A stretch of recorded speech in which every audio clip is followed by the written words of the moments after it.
এটা Yamaha FZS version 3 পিছনের hydraulic, এটা পিছনে এই মাঝখানে লাগানো থাকে। এটা এই বাইকের সমস্যা ছিল, বাইক ভাঙাচোরা রোডে চললে পারে পিছনে অনেক বেশি নাচানাচি করতো, মানে হাইড্রোলিক বেশি খেলতো।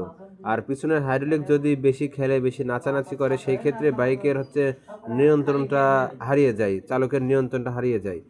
কারণ বাইক যদি পিছনের বেশি আপ ডাউন করে, বেশি নাচানাচি করে, সেই ক্ষেত্রে কোনো টার্নিং মার্নিং নিতে গেলে পারে তখন গাড়ির মধ্যে মনে হয় যে গাড়ি লড়ে বেড়াচ্ছে। হ্যাঁ, এই সমস্যা হয়। তো এটা সমাধান একটাই, হয় হাইড্রোলিক চেঞ্জ করতে হবে অথবা এটা রিপেয়ার করে নিতে হবে। এটা আগে রিপেয়ার করা যেত না এখন, বাট অল্প কিছু পার্টস চেঞ্জের মাধ্যমে এটা রিপেয়ার করা যায়। রিপেয়ার করলে অল্প খরচের মধ্যেই ঠিক করা যায়, আর চেঞ্জ করতে গেলে অনেক টাকার প্রয়োজন হয়। 6,000-এর আশেপাশে তো একটা হাইড্রোলিকের দাম হয়েই থাকে। এক এক গাড়ির দাম এক এক রকম, বাট অল্প কিছু খরচের মাধ্যমে এটা ঠিক করানো যায়। তো আমরা এটা হচ্ছে ঠিক করে দিলাম, এবং আমরা এটা ঠিক করে দিই এবং 6 মাসের গ্যারান্টি দিয়ে দিই। যদি এর মধ্যে কোনো কিছু সমস্যা হয় তাহলে সেটা আমরা আবার ঠিক করে দিই, কোনো পরবর্তী কোনো চার্জ দেওয়া লাগে না আমাদের।